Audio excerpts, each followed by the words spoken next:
Minutes 3 to 5. Soviet infantry approach the Kremlin woodyard from the northeast.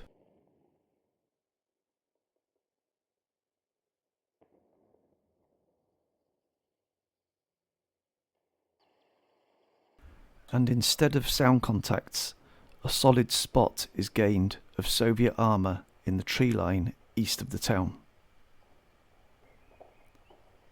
T-34 85s. Minute 3 provides us with another good example of C2 in operation. Currently we're looking at the Fusilier Battalion HQ, and his awareness is limited to a handful of Soviet icons in the wood line at the top of the screen to his east. If we look at the Stug, who reports directly into Fusilier Battalion HQ, he has a radio link to the HQ, but at the start of minute 3 he is unaware of any Soviet forces whatsoever. However, if I start to run the clock, after a few seconds you will notice that the Stug becomes aware of Soviet forces due to a pass down via radio from his HQ. And as you can see, it took about 15 seconds for that to happen. The Pak 38, just outside the barracks to the north of Koshtovnist, gets their first spot of a Russian T-34.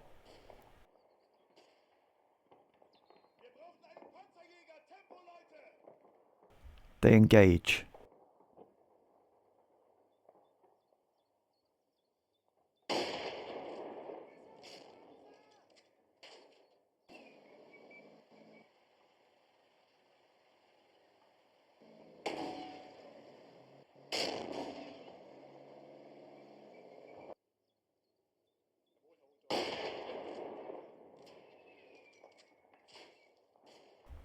As they feared, the 50mm just isn't good enough to punch through frontal armour of a T-34.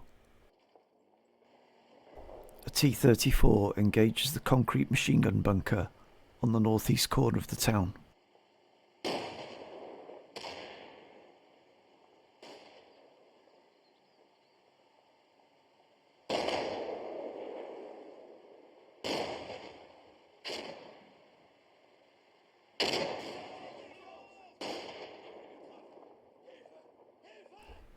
The other Pak 38 receives collateral damage.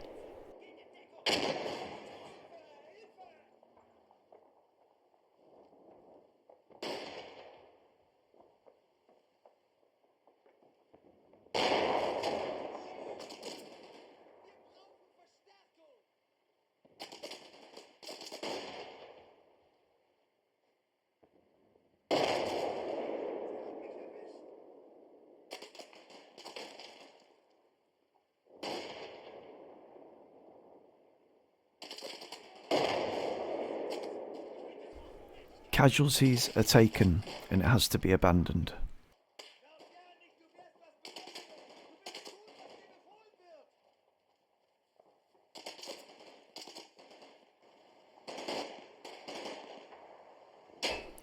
The remaining Pak 38 continues to fire, but it's like throwing matchsticks at a metal toy.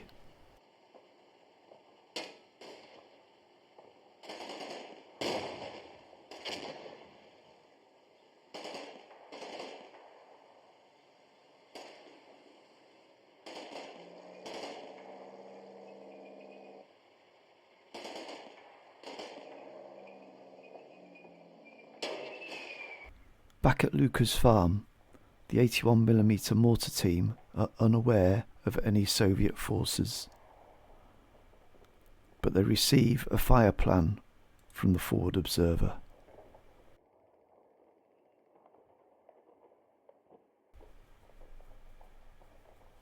They are ordered to target the edge of the woods to the east of the town.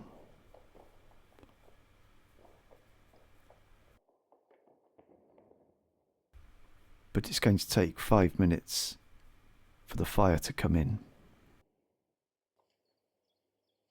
Meanwhile, in the northwest, elements of 3rd Platoon continue their sweep through the forest looking for Soviet forces.